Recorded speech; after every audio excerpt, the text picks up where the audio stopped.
I'm Jeff Chernauskus with the Score on Air Network. On today's episode of Score 30, we talk to one of the top women's volleyball recruits in the nation, Columbus Bishop Hartley's Ella Brandewie. In addition, we will speak with her parents, Tom and Kelly Brandewie.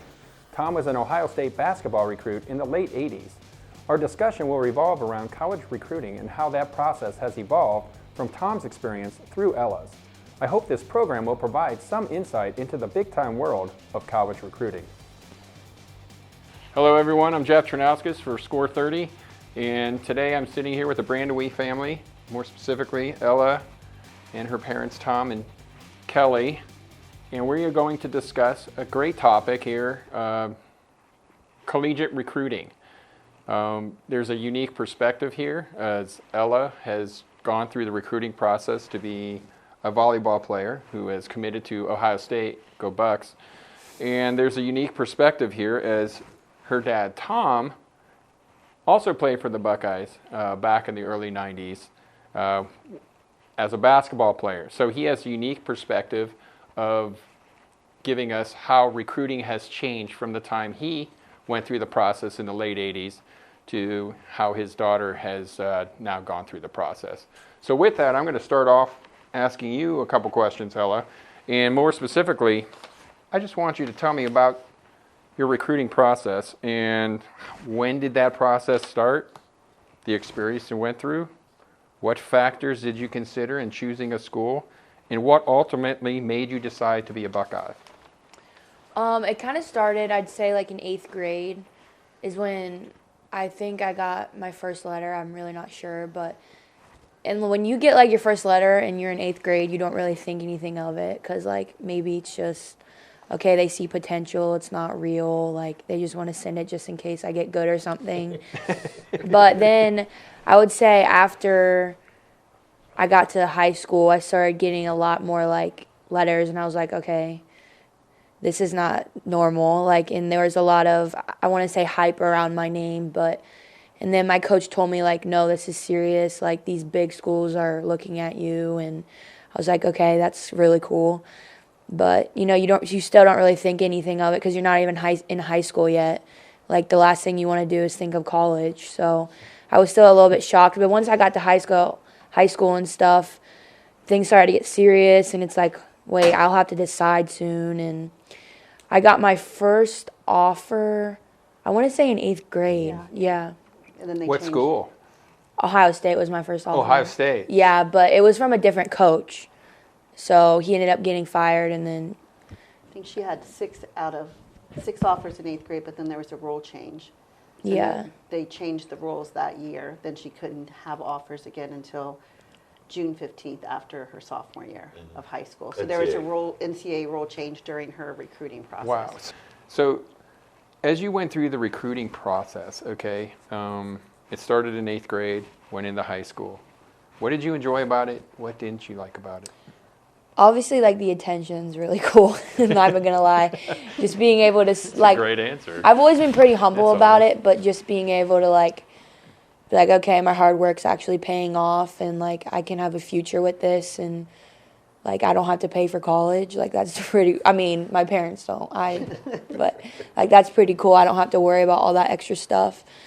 And you're doing what you love, so, you're getting rewarded for it almost, and, like... You just know you're about to make a lot of friendships and memories, so that's really cool. But it was really hard, like, having to, like, almost just come to sense, like, I don't know, I'm going to have to decide my future when I'm literally 16 years old. Like, that's really hard. And so I had to mature really quickly, which was really hard. And just talking to, like, the hardest part was talking to people on the phone because I liked doing it by myself. Like, sometimes, like, kids will like their parents in the room, but I didn't really like that. So I would do it by myself. So talking to, like, random people and learning how to socialize and knowing what you want, what you don't want at, like, 15 years old, like, that's not normal. So I think when they made the cutoff where you couldn't really talk to people for a while was really good because you grow in that time period. You learn what you want, location, weather, conference. So that really helped. And you're throwing some logistics out. in terms of, I'm going to assume that those were some characteristics that were a determining factor. How did you go with Ohio State, say, over maybe some college in California or Florida, or where the weather is actually better? Yeah, so my like top 4 schools at the end of the day, like I had USC, then I had Ohio State, then I had Wisconsin and Texas. So really like there's a variety of just everything in there. And I still didn't know what I wanted. Like compared to my other like volleyball friends, I committed really late just because I was still just not sure what I wanted. But after like I went on my trip to Mexico with USA and stuff, I really figured out that like I'm a homebody and I really like being not almost close to home, but feeling that sense of community. And I felt like Ohio State was where I felt that genuine connection with the coaches. And it's so much deeper than just going to a college and playing volleyball if I can like almost follow in my dad's footsteps. You know what I mean? When did you start the recruiting process? How has it changed over the time? Was it senior year?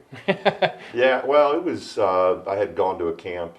We won the state as a sophomore at Fort Laramie, so that kind of started opening some doors to some of the Ohio colleges and stuff. And then I went to a camp that summer, the Nike ABCD camp, I don't remember that, but started doing some of those but that's where you got exposed to college coaches back then.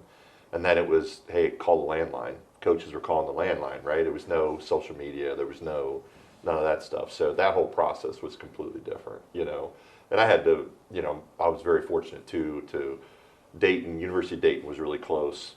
Ohio State was close. Ohio State Lima actually had guys come in and play, against college guys. So I was exposed to all that stuff, and I had a car. My dad paid for gas. So I was fortunate. It was 89 cents. Yeah, exactly. It was, actually. It was. So it just afforded me the opportunity, and then just going out there and performing, So when you got down to, to the end of the day, it was a similar process in, there's 30 coaches, that are calling the house every week. It's like, this is ridiculous. You can't. But how old were you getting those calls? I had to have been a junior. Yeah, so that was my junior year. So junior year in high school compared to 8th grade. Yeah. So they're coming at you sooner. Mm-hmm. Yeah. Yeah. That's a lot of pressure. I also think it's easier to come at us sooner than it was back then. So they're like, okay, might as well take advantage of it. And I think it's what level you're at. I think probably the top 20 girls in the country get those calls in 8th grade from every coach. And then usually they wait till that first wave commits, the main girls, and then a lot of the kids are just in the middle of it now, wouldn't you think? Like her teammates now are just making their D1 kids. It does come in tiers. It does come in tiers. Yeah. The pressure's on those girls that are ranked in the top 10. Like they want to know that day that it's allowed to be given. It's a little bit different. Yeah. So as parents, as you watched Ella go through the process, what's going through your head?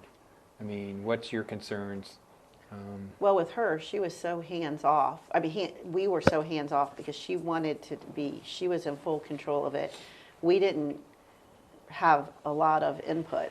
Not even in the decision. In fact, we flew from Mexico, from USA Volleyball to Madison, Wisconsin. He had met us there. We assumed she was going to Wisconsin. We come home, and the next day she said, I made my decision. She had already committed. We were probably the 10th people to know. And that's how I think. You got a fiery one here, don't you? That's fine. It's like ultra independent. I think That's awesome. Some parents are too involved. I think we might have thought that we might know first, but yeah, I think the only it just is what we would have never. At that point, we didn't know Ohio State was in the running, and she had committed to them. So early on, like when she was in 8th grade, it was just odd because you're having 45-year-old men talking to a 13, 14-year-old, and she. It wasn't that her conversation with them; it was them. And you really got to see the art of what they do because they would talk to her for 20, 30 minutes. And I'm like, how do you, I don't even get three words out of her, but they're just having conversations. In 8th grade, they were sure to make sure we were on the phone at that point. Sometimes. When she was older, they realized, we don't need to talk to your parents. But when it got serious, when she got it down to the top 10, most of the coaches had individual Zoom meetings with Tom and I separate from her. Yeah, true. So, Yeah, so then when they changed the rule, then you got to remember COVID hit. So there was the only chance that she could get in front of coaches was in club tournaments. That was it. And then when they shut everything down in March of that year, and it was literally like, it was really a full year before she could get and have any contact with coaches outside of her sending an email to a list of, college coaches. yeah, it was they to kept keep- extending the no contact. Yeah. So that was very unique in that situation as well. For somebody like her, COVID didn't really hurt her recruiting process. The girls in the 2021 class, 22. 22 class, it was terrible, because you had COVID year, and they just kind of got forgotten about, So a lot of those middle range kids, or that were in that middle tier, they, like I said, she was fortunate, but those other kids, it's a battle. And now, kind of like what we talked about before all this is, with the transfer portal and with the COVID year, there's still girls getting left behind. They're not getting opportunities. A lot of girls are. So that's a whole different side of it. Like I said, we didn't experience that with her, but if it could have been something that with our older daughter, Madeline, that she could have been somewhere in there. I'm not saying that she would have been, but there is that possibility because, when you're going to Bowling Green, you're being recruited by, say, a school like Bowling Green, which again was a great experience. It's a lot different than what she went through. The biggest pressure you felt, and where did it come from, and how did you handle that? And did you have any peer pressure? I mean, as you're playing volleyball with all your friends and stuff like that, and you're like this national recruit, and they're maybe regional, I don't know, or whatever. I mean, was there any stress in that regard, or were they all very supportive? I mean, I've always I've been really humble about it. Like, I don't like talking about it just because I've seen, like, people get almost treated differently just because they're this, D1 player or whatever. It's just, like, the generation we're in, especially with social media. Like, it's crazy, like, how much praise we get compared to, I don't know, like a regular, no, I don't want to say regular person, but. Like your dad? Yeah. You get what I'm saying? But I'm lucky enough that, like, I have a really good friend group that supports me in everything, and I just kind of kept it all a secret almost. People knew I was good, but, like, not everyone knows that, like, I'm one of the best in the nation. So, I like it that way just because I don't get... It eliminates some of the pressure. Yeah, I don't get some of the stress that these other people are getting. And, of course, people are going to talk and be like, oh, you should have went here, you should have went here. Like, at the end of the day, it's my decision, and I kind of knew that since 8th grade. Like, I'm going to handle this on my own because at the end of the day, like, it's me if am I going to be happy here or not? So, but we didn't care. My only thing is if she can't go to a place that she doesn't see, right? Like, if Texas is in the mix, and there are girls that do this, they commit to a school without even going to that school. Well, because the top. Yeah, but the top programs, they were all good. They told Ella every program that she had on her top 5 said, you do this in your time. Yeah. We will wait for you. So we did. We visited them all. That's and again, we lost the whole summer. Yeah, we lost the whole summer because of COVID. And so the summer before, we had gone to Michigan State and Illinois, Michigan, and there's North Carolina, but we yeah. just where did yeah. But no, I mean that. But again, that the whole Michigan thing and all that campus life. It's about the coaches. Whatever the emblem is, really didn't matter. I mean, because again, Maddie went to Bowling Green and we accepted it. I mean, it's just I still have Bowling Green stuff in my closet. It's just you're a parent then. You're not a part of that. Now we get a double win because we're alumni and she's going there and it's close. Sure. So let me ask you this. You didn't have this back in the day. And how much does the transfer portal come into your mind in the sense that if I really don't like it here, I can just transfer and go play somewhere else without losing eligibility?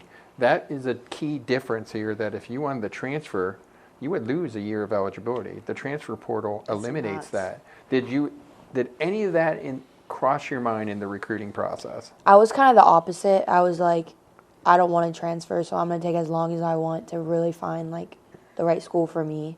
So, yes, it crosses my mind a lot. I'm like really worried, like, what if someone transfers in and they're, like they take my spot just like that.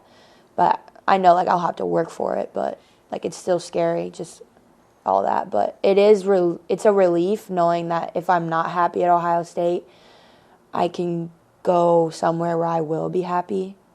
But I think I really found the place that, I think I'll ultimately be happy for all 4 years and I won't even have to transfer, so. I'm sure the coaching staff is happy to hear that. The other interesting aspect, because you're just finishing your junior year, some people don't decide until next year. How much of that factored into making that decision, being comfortable with your position or your decision, and then enjoying your senior year in high school?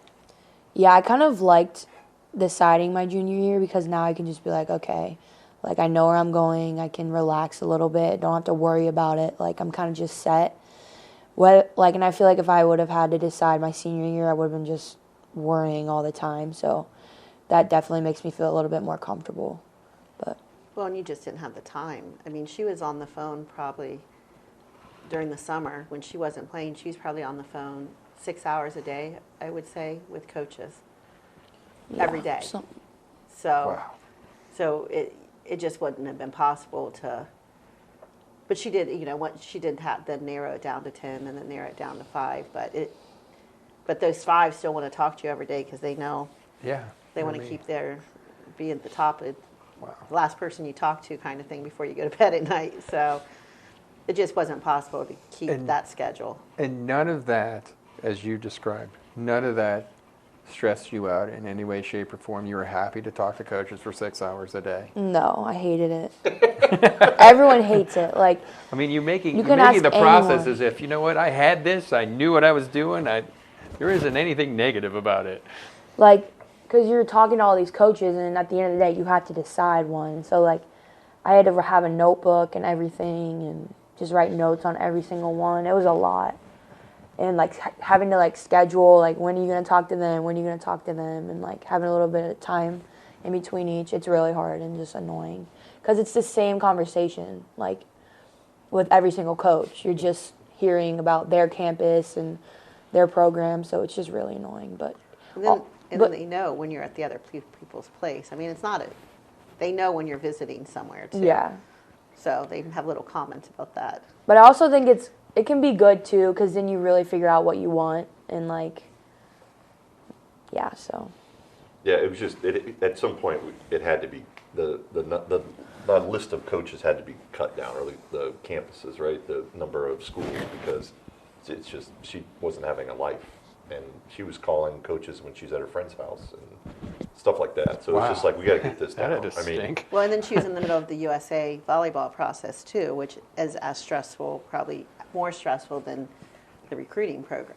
That's even a bigger deal than where you're going to go to college. So she was doing all that at the exact same time. Still fun for you, and how do you keep it fun? It goes through phases a lot. Like sometimes I feel like, oh my God, like it's a job almost. And that's when you start to like lose your passion and love for it, which everyone struggles with that if you're like a high level athlete, just because it's literally a full-time job, like lifting and going to practice. It's on your mind all the time. Like the anxiety around it just like takes over your life. So it's really important to like know the difference between having a social life and like volleyball, and you have to like find a good balance. And I feel like once it comes unbalanced, then that's when it starts to become unfun, or like I don't know. But I think I'm really good at keeping it fun, like, and part of that is like, I don't know, just showing your real personality while you play and having energy. That's why I love volleyball, just because like it allows me to show my personality, and I feel like my personality is really unique, so it gives me a platform to do that. and that's kind of how I keep it fun. And I don't know. Was that a question you asked to your coaches? Was the volleyball student social Yeah, work-life that's a big balance Yeah, that's a aspect? big part of like what helped me decide too. Because like one question that someone told me I should always like keep in my mind is, if I get hurt, will I be happy here? So I always had to keep that in my mind, and like I'll still be able to do a lot of stuff at Ohio State, and like I said, I can go home if I need to talk to anyone about stuff. So And that's she's really very, important. not animated, but she has a lot of personality on the court. So there's some coaches, even though they're told, they would tell her, oh, no, you'll fit in. There were some programs we knew were not high motor gyms. Like she needed a high motor team to play for. And she was good about herself, separating that kind of, even though the coach was like, oh, no, we want you to express yourself, but you don't ever see anyone on their teams express Yeah. yourself. So we knew that wasn't Personality going to, fit. Yeah, that'd be a it wasn't going personality fit. to fit. She wouldn't fit at some of the programs that, and she was really good about separating that out pretty quickly on her own. It's just a really like, I don't know, like when I go to club tournaments, they're all there. So, and we just talk about stuff, and it's really cool just to be able to relate with someone. Because like here, there might be like boy recruits, or it's just not the same at all.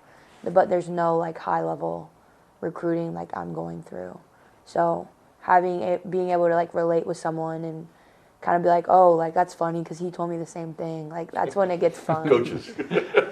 Like it's just funny. We just laugh about it because like we know at the end of the day we're all gonna, find our fit, and it's just so cool because not all of us like the same place, and so it's just different for everyone, and that's why that's what makes it so And cool. it's going to continue through college because, a lot of the girls went to a Big Ten school, right? So she's going to see them. Which was probably important to most of the top level girls. The Big Ten is the premier volleyball Oh, really? conference Yeah. by Is it? far. Yeah. So that was a big thing for her too, to be challenged. Like the Big Ten is the place to be.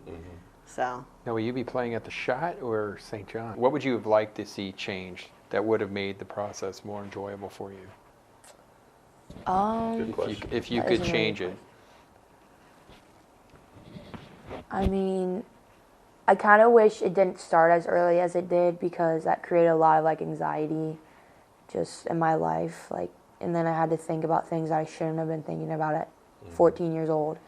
So probably that, but I think the cutoff was really good. But I just wish they would have done it earlier for me. But it's whatever. But I would probably just say that. Other than that, like, it's just something like you kind of have to go through, and it's part of it, and it's a blessing. But at the same time, only select few athletes get to go through it. So Train of thought. I do think, as a parent, one thing I wish, when they changed it where she's getting offers in 8th grade, then they go to June 15th, sophomore year, after sophomore year. So basically they're going into their junior year. There should be allowed to be a little bit of communication with some coaching, because the pressure on the kids to make a decision quickly, you really don't get a chance to build those relationships with coaches like I think they should have. And I think that probably plays into why there's so many people in the transfer portal. And I think it'll actually be worse for their class. But they did say that they think they'll tweak that a bit. But it's hard when on June 15th, these top-level kids are getting 30 offers that day. I mean, coaches they've never talked to are offering them. I mean, it shouldn't happen that way. Which happened to her? She got, what was it, Kansas? Like you never Never met talked the to guy, them never ever. He just anything. called and said, We want to offer you. We got to just throw something Yeah, at you, we gotta right? throw it We out. got to at Throw least say we his name in the ring. threw which some bait was to a you, big right? red flag for us, but Yeah. I get where he's coming from. So let Yeah, me. 'cause that was the challenge. It's just there was a lack of relationship. It just went from absolutely dead silence to, through the roof in terms of just communication. So I would think this would be a fun part, the old name, image, likeness component. I kind of told your dad that they had that back in his day. You guys might be living on the beach. Yeah. But and I don't know the rules, and maybe they can't officially bring this up, but did any of that cross your mind in terms of, hey, I might be selling Riker cars, and Oh, being it on a was- commercial as opposed to, in the middle of Kansas or someplace else where, Yeah. I'm pushing corn products or something. It was brought up at like multiple schools, just like implementing that we have a good, following here. So maybe you should. That's what they called it, a following. Like- Social media following, yeah. Like maybe you should consider this and consider that. So, and I've never really been like big on that. I'm not like a big social media person, so it didn't really appeal to me. Yes, I want to make money and like I'm gonna take advantage of that, but I feel like it almost kind of pushed me away that they were talking about, the image and likeness so much. It almost didn't make it feel like a genuine connection almost, but. But it did come up pretty much at every school. Really? Yeah. Okay, so that is No, I mean, that is like- a recruiting Absolutely. conversational you meet with piece. their department that handles it. I mean, we pretty Wow. much met with all of them. Which I think is important too, because it's going to become something huge. So yeah, I think every visit we met with the social media people that control that. But once again, you're being recruited for volleyball, not to put your name, image, and likeness out there to Yeah, that's kind But of. it's my whole just point. like building or cleaning up your locker room or putting a new floor down. It's all part of that recruiting process. I mean, there's the volleyball girls getting $10,000 a post. Yeah, I told them about Asia. What she made. Man, times have changed. And it's more money than you would ever imagine. That's what's crazy. I'd have started shooting at a Nerf hoop at like 6 Well, months if I'd known that. Besides football, volleyball, female volleyball athletes are the second group for making money right now. They're the next group Really? after football players in NCAA. Wow. Wow, you got a bright future there in making some coin. Yeah, I'm excited. You could be taking out your parents, That'd be a hope. change. getting them some I'm gonna swag. start going to Starbucks on her dime every day. My daughter tells me that the black coffee rises 20 cents like every couple weeks, and wants to tell me the price of that. So, what would you say to a potential new recruit anywhere that starts through this process, and how to approach it? I would just say take your time. Like, I know everyone says that, but it's really important to like just find where you're going to be happy, and there's a lot of factors to it. So just also kind of start to learn who you are as a person and what is going to make you happy ultimately. So just really take your time. Like, don't listen to all the outside stuff and pressure from other people. And if a coach is pressuring you, then I don't think that's the right fit for you.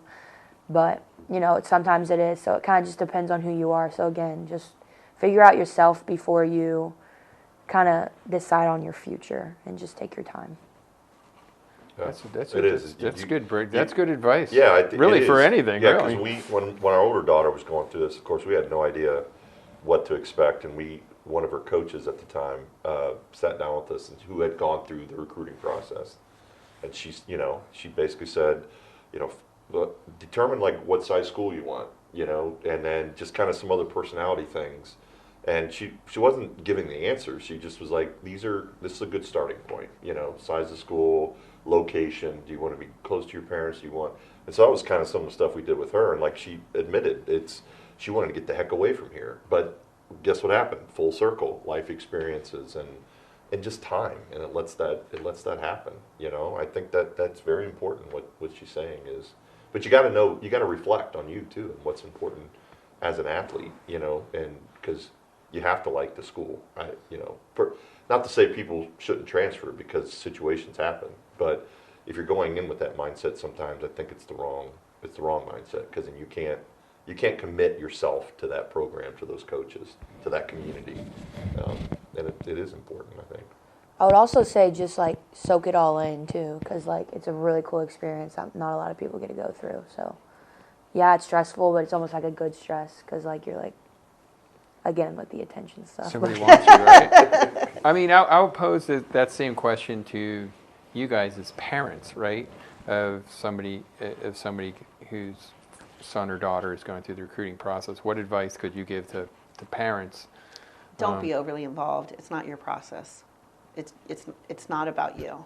And we've seen girls where the parents are overly involved and they push, and it's nothing to do with you. It's you can have an opinion and give advice, but you can't push them because you may push them to where they don't want to be, and it's not fair. We were very, if she would ask, we would answer her questions, but it has to be their journey, not ours. I mean, it really, I mean, with all of our kids, I mean, we didn't know Madeline committed without telling us too. Yeah. So it's, and again, I think because it's of just, because of my experience as a player and going through that and ending up, what I would say is the right place.